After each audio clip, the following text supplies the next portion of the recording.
And this is what happened now. This was the beginning of the end now. Graterford, the Attorney General came down from Harrisburg to inspect the joint.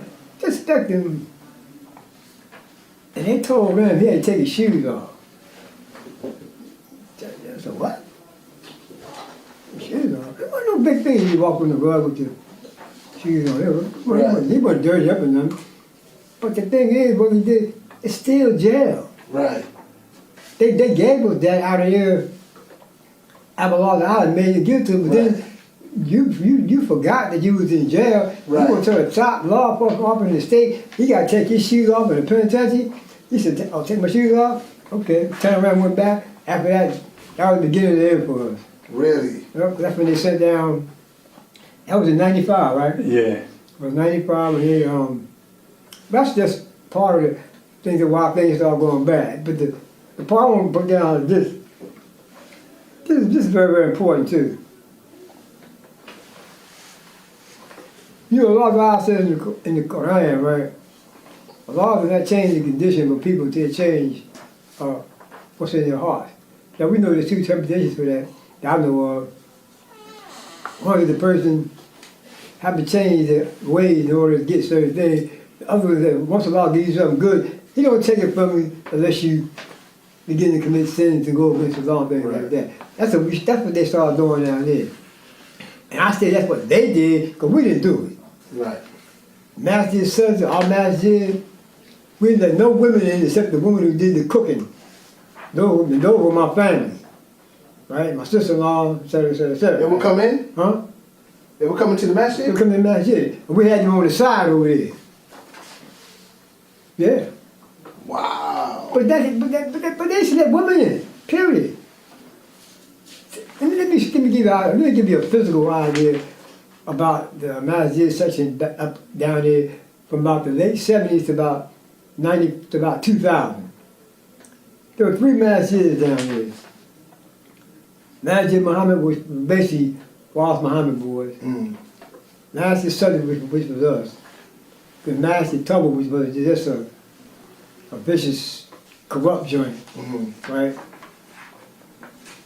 And we had keys to, at the time, the freedom that we had down in Graterford, it's hard for you to understand how that freedom was because of this joint here. You could get up in the morning and they gave everybody a key to their masjid. 4 keys. Gave me, Taha, a couple other brothers, right? Wow. And we used to go down there at 7 o'clock in the morning and stay to 4 o'clock in the afternoon. Because they hadn't had a new account then. Right. So we stayed straight through. And we did everything. We had we had videos, we had tape recorders, we had everything now, everything we had. And I'm not gonna name no names, nothing like that, but certain other men, they started letting the women come in. Now the fact that the masjid was cuckoo, deviant and all that, but still it was a masjid. Right. It was a masjid. Right. And on the Eves, right, we wouldn't allow no women in. Except my sister-in-law, because at the time they let us do our own cooking in the streets. And the sister would cook food, they would come Bring it in. Bring it in, deliver it. And if you want to donate something, you can donate them. We had people from all over the Masjid, that people donating pies and cakes and chicken and beef and everything. Wow. I mean, it's hard to understand. Yeah, how things are now. We had so much food that we Right. just took it back and started giving away.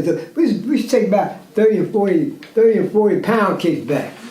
I'm taking them on the back and just give them away. So what happened, we would come down from 8 in the morning, because we started to eat 8 in the morning, make your Eid prayer, then we had to eat, right? At the time, the man down there was an old head brother named Hamid, right? He was a Habashi. But I'm gonna condemn him for his deed. But as far as him doing things for us, man, looking out for us, man, he was superb. He's an old head dude, come out of the Nation of Islam. So Shaykh, let me ask you this. What? Who were the groups claiming Islam at that time? 3 major, listen. They had us, the Sunni Muslims, Masjid Sunday. So what were the numbers looking like?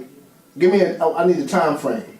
Okay, our time frame, yeah, remember now, this applies to the question Taha want to ask, which is very important. We get into this era down the line, right? Mm-hmm.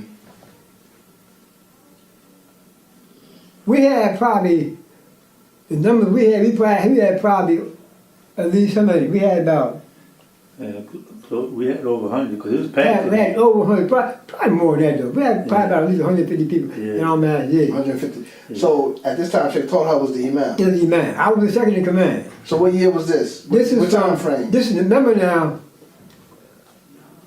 I left Graterford the first time in 1975. I came down here in 1972 after I got tried, right, from a cop killing. At that time, there was no dean. There was no Sunni Islam in the state. Right. There was somebody, but it was in his embroidered form, right? And the Nation of Islam ran everything. Mm-hmm. Literally. Now this is 72. This is from from the late 60s up until around about, you want the time that we began to take it. See, we didn't really begin to take control until probably the 80s. But you gotta remember, see, a lot of things happened before then that I can't explain in 5 minutes. Right. That just have to go for a period of time. Cause I said, okay, well, so I met Taha in 1975 down Pittsburgh. So had Shaykh Taha already been to Graterford, or he did it? His first bit was away. So Taha went down Graterford in 1980. Remember now, there were so many Muslims in the jail in Graterford, but they were corrupt. The whole Jamaat was corrupt. Why? Huh?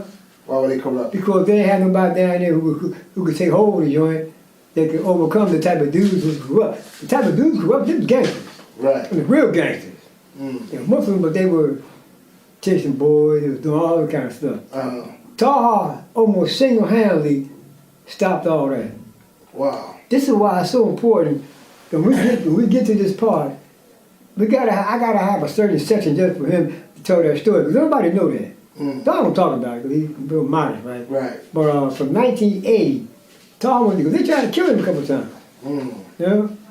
What group tried to kill Shaykh Taha? Different little niggas, not none of the Muslim groups, but just a lot of the Buckeyes. You remember a lot of Muslims down there, they were Muslim, but they were just corrupt. Right. They weren't in a particular group. There were groups down like the Habashi were down there, the Sufis, but they weren't that strong. The Ahmadiyas, all that, you know. We know they all, but I'm saying all them groups like that, right? The Wild Muhammad boys, you know. Right. Because Wild Muhammad was still living then, right? Right. He had control of that Jamaat at that time, right? Right. So Taha had to go against all them people. He didn't have nobody really on his side except a few dudes here and there. Because most of the dudes in his Jamaat, the Sunni Muslim Jamaat, were corrupt. Stay still studying guys like that. All them hardcore. These rough boys. But they were Muslims in name only, because I had to, in 1974, this is why before I met Taha, 1974, about a year before I met him, I was the Imām down Graterford. Right. I was been a Muslim about 2.5 years. Right? And I didn't really know anything about Islam. I didn't have no real knowledge in, but I had enough knowledge to know what was from the number was wrong, right? Right. So what happened was that a lot of the dudes in Jamaat down in my Jamaat, they were these hardcore corrupt dudes, man. I mean, I say corrupt, these dudes, they were pedophiles and chasing boys and whatnot. And see, and then other than that, outside of the Jamaat, there was a lot of, Graterford was a monster. The killers up in that joint, man. The killer field, man, you know? And so, every Friday, right, during Juma, I used to know the certain guys, like, you know, fat back in them cats, man. They used to stand up from the Masjid, scheming on the young boys. Yeah.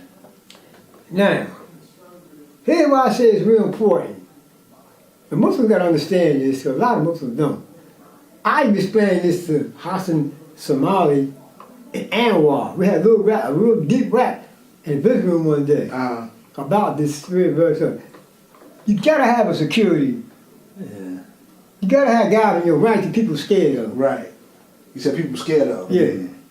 That's it happened in Islam. Right. Before Umar, Amr ibn al-As, Hamid, when they came in the deen, they came beat the Muslims all day long. Right. When Abu Jahl punched Hamza, punched Muhammad, and he came back and they said, you know, Abu Jahl just punched your uncle. Hamza said, who? He wouldn't smash Abu Jahl. Right. See, I'm a Muslim man, so all of them came in the deen. So I'm saying the same rule applies. Right. There wasn't nobody down there who could fight these boys off. But I had a reputation, even long time before I became a Muslim, of being, in the Jahiliyyah, I come to these juvenile joints with a lot of the older dudes my age, right? Right. And at the time, I was in my 30s, in my early 30s. I was spry, young, right. gung-ho and all that. And I always had a ticket, right? So I went to all them dudes. I went to Fatback, I went to Jake the Snake, I went to Horsey, Willow Avenue. All them dudes and touch the look.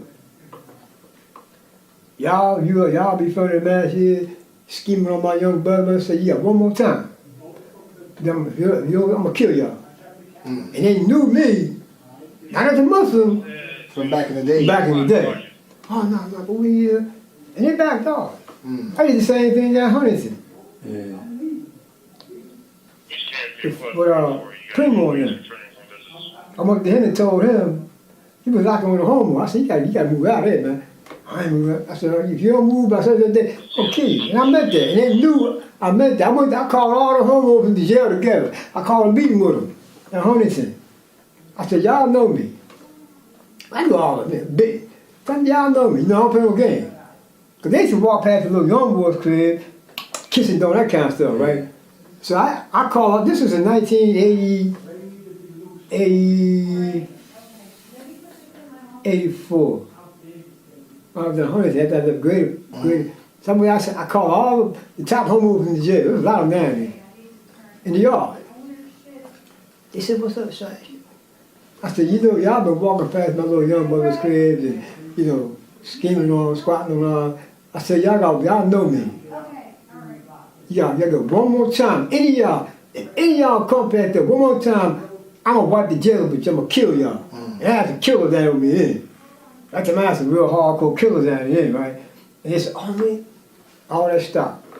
Stop moving now. So I'm saying, but see, at the same time, I'm gonna have to touch on some of this stuff. Right. Because in order to understand the history of what we went through, I'm gonna have to, when I talk about Taha, there's a reason why Taha went down Graterford for 10 years. He was down Graterford until I come back up there. He didn't have no help. Edition. I might keep that for me. Well, see, I gotta tell you that. Right. For the unedited part.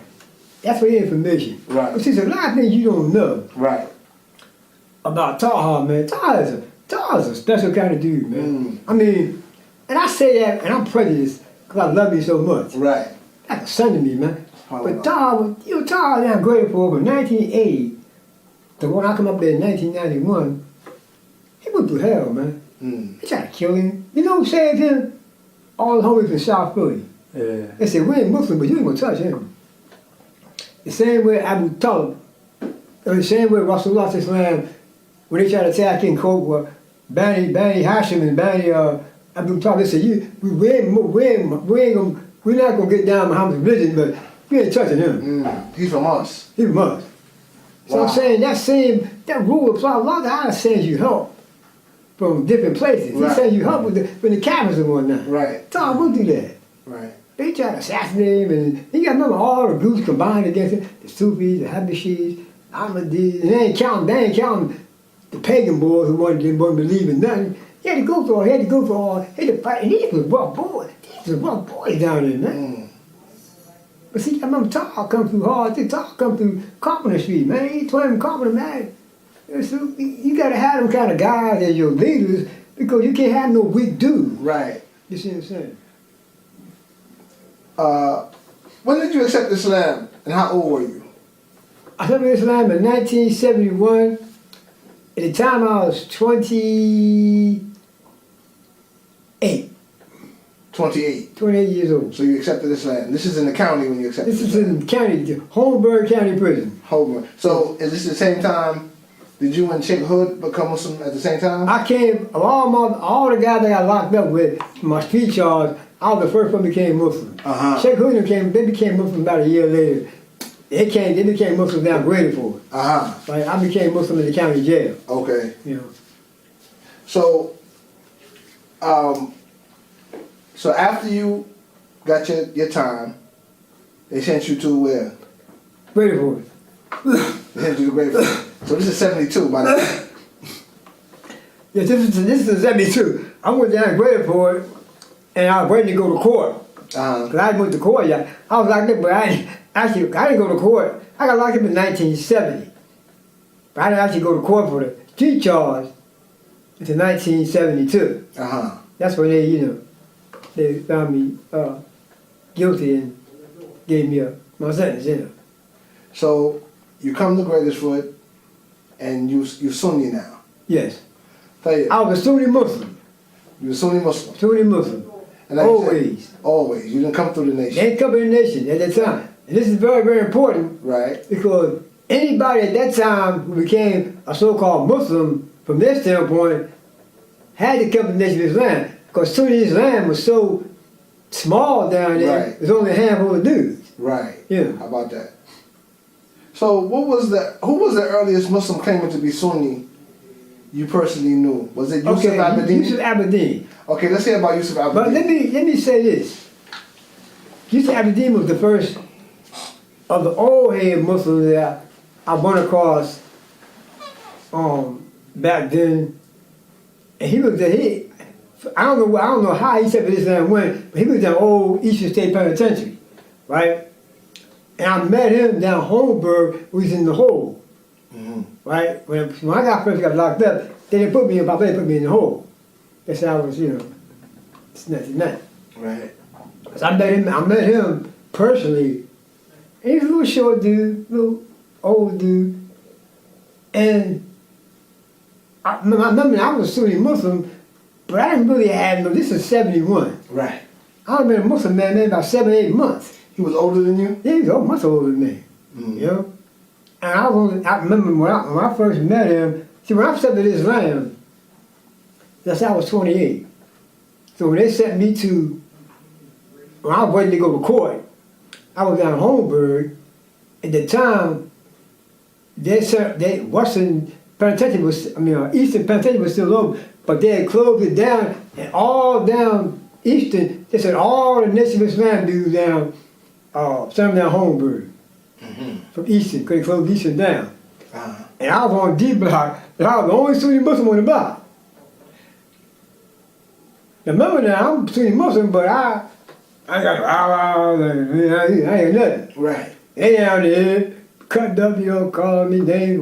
Once they found out I was a Sunni Muslim on the block, they started calling me names, they gonna kill me, this and that, So Yusuf Abdul-Mateen, he was on D Block with you at the time? Yes, he was on D block with me. So explain to everybody who Yusuf Abdul-Mateen was. Yusuf Abdul-Mateen was an old head brother that came through Eastern Penitentiary back in the 50s.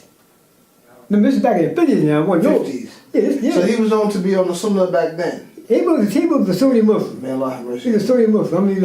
Now we're not gonna go into the point about the aspects of the Aqid. Right. He didn't have no knowledge back then. Right. But he was a Sunni Muslim. So we talking about as early as 1950. I'm not gonna say that early. Okay. I would say that about the middle 50s on up. Middle 50s. Yeah, from what I understand. Taha knows better than I do, but I'm saying from what I understand, from the middle 50s on up, he was a Sunni Muslim down Eastern. So I want you to explain, what was so special about that? He's special because he was the first real Sunni Muslim anybody ever knew. Especially me. I didn't know all the Sunni Muslims. Right. Because all the Sunni Muslims I knew at that time came from either me or somebody else that gave me dawah. Right. But Yusuf Abdul-Mateen, he became a Sunni Muslim on his own. I don't know the origins of who gave him his deen. I don't know none of that, right? Taha would know that better than I do, but I know he was a Sunni Muslim down Eastern Penitentiary. One of them wasn't they didn't even allow you to have Qur'ans and stuff back then. Wow. I remember. At that time in Pennsylvania, you weren't allowed to have those kind of religious materials, that Bibles.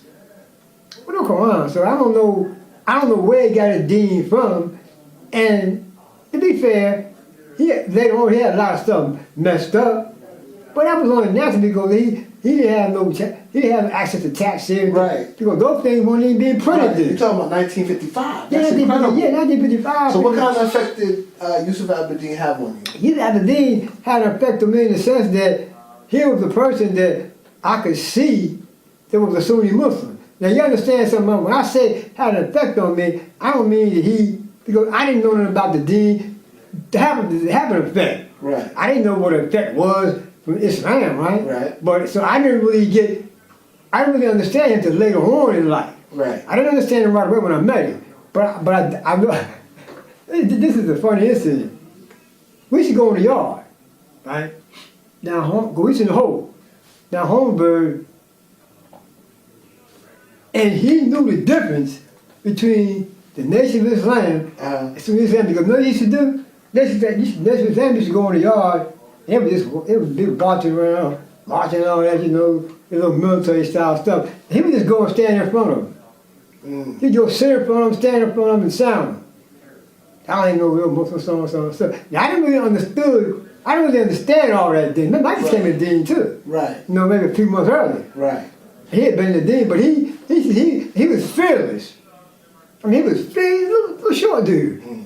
He's fearless. He just stand in front, but they just stuff him off as an old crazy man. Right. So Allah protected him in that way, right? But I used to watch him. He would go sit there and sit down on the ground in front of him. When he would just sit there and just sit in and sound him. I seen this with my own eyes. Wow. You see what I'm saying? Because I didn't even really understand the significance of who he was until later on. So later on. Yeah. So do you think? So that's proof that the Sunnah, as people understood it back then, That's a good point. it existed as early as the 50s. That's good. Yeah. So what was the cause of that, you think? Well, see, listen. You just gave yourself the answer. No one knows the origins of when Sunni Islam came in Pennsylvania or the United States, period. I do know this. I know, see, I was in the jazz back then, and a lot of jazz were Muslims, right? I mean, I'm talking about the nation. No, I'm talking about they were Muslims. Yeah, when I say Muslim, I mean Muslim. I don't mean no nation. Right. You know, so, but a lot of them weren't Muslims in a way. They were Ahmadis, right? And they used to go to that Masjid down on Lancaster Avenue. It was called Cuba then. It was called Cuba. I think what is it? That's it's the Philadelphia Masjid, right? Ain't that down on 47th Street? Right across from Old Claire Muhammad? Yeah. What's Claire Muhammad called now? Philadelphia Masjid. Yeah, it's another joint used to be right down there. It's called Cuba. Huh? Cuba Masjid. Was that Cuba? Yeah. That was Cuba. That's where all the magicians that were Muslims used to come and make prayer. Wow. Right? This is back in the 60s. Now I didn't know about Islam, but I knew people like Ahmed Jamal and Muslim jazz musicians were Muslims. At the time, I didn't know the difference between Ahmadiyism, Sufism, Right. the correct religion, Sunniism, right now. I didn't know the difference between that. I learned that stuff later on. Right. You understand? You understand? I was dealing with a lot of, I knew enough to have the correct deen. Which is very interesting. Yeah. So how did you know enough to have the correct deen? What contributed to that? Because my cousins was the one that gave me, I told you how I first accepted Islam in particular. Down Holmberg, when that came from the yard, I wasn't no Muslim then, you know. I seen my cousin, Abdullah, and he was in jail too for something else. He was in there praying. I said, wait, let me look. You know, it looked nice. So I went in my crib and I just got down my knees and started doing the same thing. He got was doing the same thing. And they started laughing, so you want to be a Muslim? I said, what is that? He explained to me, man, I took Shahada. This was in 1971. Wow. Right? And I've been a Sunni Muslim since then. Now remember, they eventually they were all part of what is now Masjid. I didn't know nothing about no Masjids. I didn't know about nothing. Right. And the Quran I was introduced to Quran right away, but the Quran we had was old, dusty Yusuf Ali. Yusuf Ali. There, So there wasn't no other come out on the scene. wow. So y'all were dealing with Yusuf Ali back then. Right. Wow. And all Yusuf Ali and Muhammad Ali, the Ahmadiyya boy. Right, and with a lot of those crazy, tafsirs in there, right? So that goes to show you that there was a very strong Indian and Pakistani presence even back then. Oh, deep Indian and Pakistan. Yeah, but most of the Ahmadiyyas, they come out of India. A lot of that was, there was a lot of Maududi down there. Right, right. There was a lot of Maududi down there. Yusuf Ali. Right. Muhammad Ali, he was the Sufi boy, Ahmadiyya boy. So all them boys, man, they held sway in the penitentiary. Right. And a lot of Sufi stuff. Because I got misguided from that over a period of time. Now, look at the mercy Allah Ta'ala had on me. I got caught up in a lot of that Sufi stuff. 'Cause I used to write Taha, I used to write Taha from down Huntington. After he went back down to Graterford, and I used to try to convince him about the Sufi stuff. That's all he just, he said he knew better. Right. He was more advanced than me in that. Right. Now later on, I'll read stuff like the wisdom of the idiots, a lot of that stuff out of Turkey and all that kind of. So now we're talking about 72. Yeah. 73. 72, 73, yeah. When I first went down Graterford, yeah. Okay. So how long were you at Graterford? I was at Graterford the first time around. I was in Graterford from 1972 to 1975.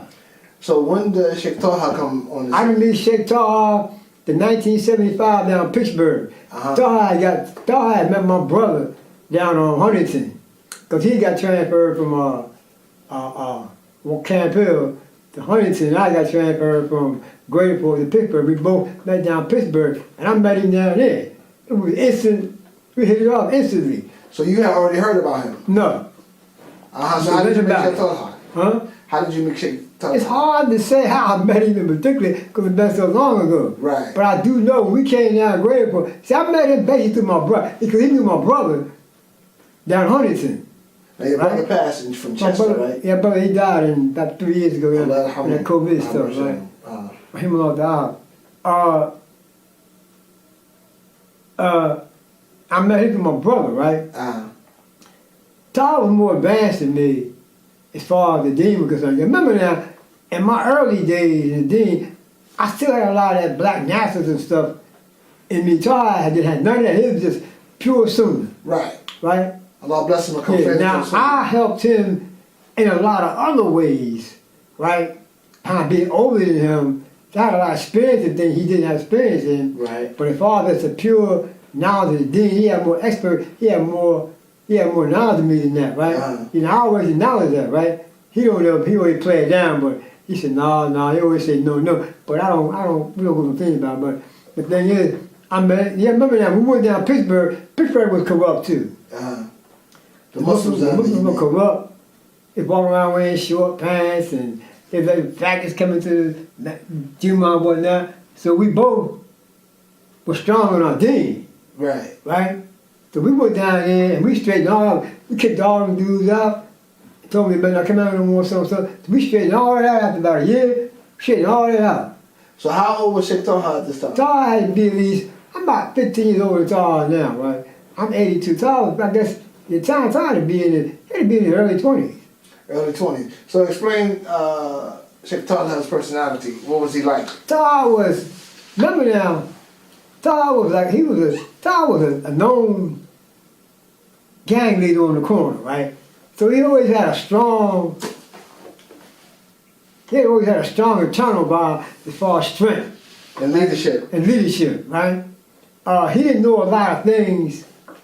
He didn't know a lot of things behind just experience, which I experienced, right? I've been going to jail since 1956. Right. 56. Right. I've been going to jail. So I don't come through things that a lot of these guys ain't never seen. Things I've done on the street, I can tell you I've done that you ain't never seen. But anyway, but he had, as far as the book knowledge, he had more knowledge than me. You see, that I come to ascertain over a period of years. He always stuff around and no, but I know that. Right. Remember now, when I first came to the Dean, there wasn't no Sahih Bukharis. There wasn't no. They had printed a old English version of Saeed Muslim. There was an old Mishkat, a Masjid, right, by Oriental's boy named Hobson, right, and all that. That was the only books down there, and a lot of other little deviant stuff, right. I know there was deviants now. I didn't know that back then, Right. because I didn't have people. I didn't know about no Salaf. But Taha told me, we talked about this recently too. He said, you can't say you were a Salaf because if you was a Sunni Muslim, like, you was Salaf. Right. You know? Right. And I thought about it, I said, how many ways you, I mean, you're right. Yeah. So you seen that, that's what we call ourselves Orthodox Muslims, distinguish ourselves from the nation of Islam. Right. You know, we had to do that because the nation of Islam hated us so much because they know we didn't recognize them as Muslims, right? Right. So they hate, that's one of the main things they hated us for, right? Right. And I had a lot of static with them in the early 70s down in Graterford, right? Because they were on a hardcore vibe, man, about intimidation and all that. So they did a lot of foul stuff. I don't get it now. They did a lot of foul stuff. So let me ask you this. When did the Sunni and Salafi community become a structured community? And how? Probably, remember now, when I left Graterford in 75, we were pretty structured by then. Because books would start coming on the scene, knowledge and whatnot, right? And plus the Muslims that was coming in, a lot of them was really good young. Most of them were real young, but most of them were younger than me. I was only about 29 years old myself, 30 years old. And most of the guys that came in then, they were much younger than me. So I became the man down there of them, right? You gotta remember that at that time, our whole thing was just trying to survive. Right. Because we was constantly in a war with the nation of Islam. Remember, Masjid was still living. And Farrakhan, and Malcolm and all these top people were still living. And all these top guns, it was for maybe Primo and Lonnie Dawson and Shamadine. This is just what y'all mean. Shamadine, they was all down in there, right? But they knew me. They knew me from the juvenile joints and knew me from the streets, so they had a lot of respect for me. So just me, myself, personally, my personal cachet with them kept a lot of stuff cooled out. Because when we first came to her, when they first sent all them guys down from Eastern, down Holmesburg, I was on the D block, and I used to, work, because we didn't, they had to come out there, so I used to feed the block. So the first day they were there, there was about 100 of them on the block. They were screaming, hollering, calling all kinds of names. See, we got a rap, we got one of them raghead Arabs down here. You know, oh, man. I said, what I got myself into? So what are the numbers looking like now?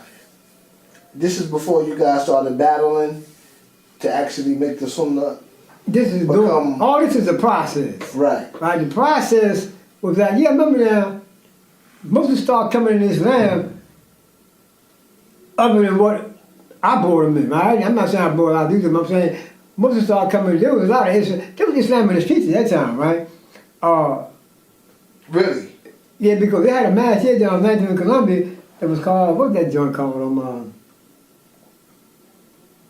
It became Mujahideen. It was called Mujahideen back then. They moved from 19th Columbia to West Philly. That's when they broke into two parts. They was following, what's the boy, Pakistan, he died, old shit. Jelani? Jelani. Jelani? Yeah. They was following him. We knew what he was right there. Fuqara. Yeah, Fuqara, yeah. So they still here now. Some of them over here now. They upstate New York. Yeah, some of them over here. Sylvia May all this is that, you know? Over on that block, you know? Oh, really? Yeah. I know everybody who's jailed. I know everybody who's jailed. Sometimes I can show them to you sometimes if I see them. But anyway, so when I became a Muslim in 1971, when they found they shipped me to Graterford, there was only around about 90 Muslims in the whole jail in Graterford. And there had to be at least 400 FOI boys there. They completely ran the jail, everything. They even had the guard ski and all that. And you said it was 400? yeah, at least. And they used to march up and down all day long. They used to run the yard and military formation and all that. And they used to keep trying to start stuff with us, man. he said, you know, they were trying to start stuff with us, and they knew I was the Imām, right? So a lot of them older ones, they knew me personally. I don't want to name names, I guess I don't name names, but they knew me personally, so that cooled, my personal hookup kept a lot of stuff cooled out. Right. You see what I'm saying? So, but as we got stronger, as we went along, then after Elijah died in 75, that's when they started going downhill. So how did y'all become strong? Was it mainly calling them to Tawheed and Sunnah? Yeah, we started getting numbers as people started coming in. From the streets? From the streets. And young boys coming in. There's been a lot of dawah in the jail too. We did a lot of dawah, right? So the numbers, not only this is important to say. Not only did we begin to get numbers, but we begin to get more knowledge, right? Because by that time they started printing Sahih Bukhari in Arabic. Right. And at the time I learned from an old dude down there in 1972. There's an old brother named Jamil. He's from down North Philly. He used to have Arabic class down there. I moved in there. That's when I first learned Arabic. And the guy, the only people who came from the streets was an old Shaykh out of Islamic Center in Washington, D.C. His name was Dr. Raouf. He was an Egyptian. I think he died since then. But he used to come in and tell us little things and whatnot, you know. So what would he tell you? You know, he would tell us that it was good for us to accept Islam or not. But the only thing that came out at that time, it wasn't like now. It wasn't Tawheed. It wasn't Tawheed. Right. That I could think back. Right. I don't want to say he wasn't that, but I'm saying, from what I can remember, it wasn't that. He was just saying, you know, read the Quran. To his credit, told us to read the Quran, you know, and you very rarely heard anybody except for us talk about the Sunnah Rasulullah. Right. So basically, the Sunnah started to become more widespread, dominant through teaching. Right. And also, sometimes rumbles had to be established. Yeah, well, see, the teaching became dominant as more knowledgeable dudes started coming in. I remember a lot of guys started coming in jail that was already Muslims. Right. Right? So I got caught in corruption, but they still had a little knowledge. So right? what time frame you talking about? I'm talking about in the 70s. Okay, you're talking about the late 70s? This is the early 70s. Oh, the early 70s. Like, cause late 70s, that's when I met Taha. I was down in Pittsburgh by then. I stayed down in Graterford from 1972 to 1975. In 75, Elijah died. Right. So when Elijah died, this Islam started going down. And it started going down as far as the prestige, because he was there, they used to worship him, so when he died, a lot of that stuff fell apart. Right. And that's when Wallace took over the Jamaat, right? And he was calling himself a Sunni Muslim, but he was a wani, you know, and all that. Right. But anyway... A lot of Mu'tazila right. tendencies, yeah. Right, so, and by that time, I started getting more knowledge. By that time, I still hadn't met Taha yet. I met Taha in 1975 down in Pittsburgh. But I still met people who had knowledge, right? Right. You see what I'm saying? And I started getting access to books that I didn't have before, right? And I still was, I was still groping my way through about what was cool, what wasn't cool, you know? Right. As far as what was not, what was not. See, I didn't even really have a real understanding. I remember something else. It took me a while to even understand the aspects of Islaam and things like that, right? Because I was still hooked up in a lot of, I infused a lot of that black nationalist stuff to my deen. Right. You see what I'm saying? Now, I didn't too much do it purposely. I just thought it was a natural thing. Right, of course. You know, the race thing and all that. Right. You know, because that was in play. That was in play. The black nationalism and black liberation, all that was in play back in the 70s. Right. Early 70s. So that was the theme of the day. that was the theme of the day. And that's what I got busted on. Right. That's what I got busted for. So I didn't really give that up. Right. But my dean still took precedent over that. But gradually I went on, that stuff, the law took that stuff, took it away from me, right? But it was a time, but it took time. Right. Because I didn't really have understand about the scholars and stuff. Like Taha had knowledge of all them guys, long time before I did. 'Cause I didn't really begin to get knowledge about Shaykh Al-Bani, and a lot of the sheikhs was living there. Shaykh Taha, Fawzan on him, around the late 80s. Because I got shipped from Graterford to the Federal joint. I went to Leavenworth, stayed there for 2 years. I met a lot of guys down there. Right. I met the guys down there who killed Kareem Abdul-Jabbar's people in their house in Washington, D.C. in 74. I met them down there, you know? So, I left there. What year did the Sunni have the split over the Bayah? You gotta ask Hood about that. I left by then. Okay, that was in the 70s. Okay. That was in the 70s. I left by then. So a lot of the events that took place in the late 70s, I left by then. And Hood was the Imām down there then. You see, he was the Imām, but he didn't really want it, right? Right. So you got to ask him about the things that I know the generalities of, but I don't know a lot of the specifics. Taha probably know more about it than I do. Right. But that took place because they had made a little secret. A lot of guys were doing little things on the side, right? Making pacts with the administration about little things and stuff like that. So Taha, Hood would know more about that. Hood would know more about the events that took place in, say, 75 up to when I came back. I left Graterford in 75. Went to Pittsburgh, then went to Huntington, went to the Federal joint. I came back to Graterford in 1991. I got reunited with Taha, I guess. Next morning, they shipped me down Graterford. A month later, I was on a bus going to Leavenworth, Federal joint, right? Wow. Now by that time, Taha was in Graterford all that time. So I stayed down in the Federal joint 2 years, and when they sent me back to Pennsylvania, to the state joint, that was in 91. So now it's 1981. Now it's 1991. I mean 1991. That's when that's why I'm hooked back up with Taha again. Put back up with Taha. Because Taha was the man down here. How did Shaykh Taha grow? How had he grown? Leaps and bounds. In what way? With knowledge about the deen. Right. The love for it. And he also learned some things that he had to learn as far as like organizing, things like that. He learned a lot of things from me in the sense of how you had to you had to have a military aspect of your religion. You had to have guys in your ranks that people were scared of. Right. And people feared because that's how you fear Islam. Right. See what I'm saying? Right. And all those things he learned from me.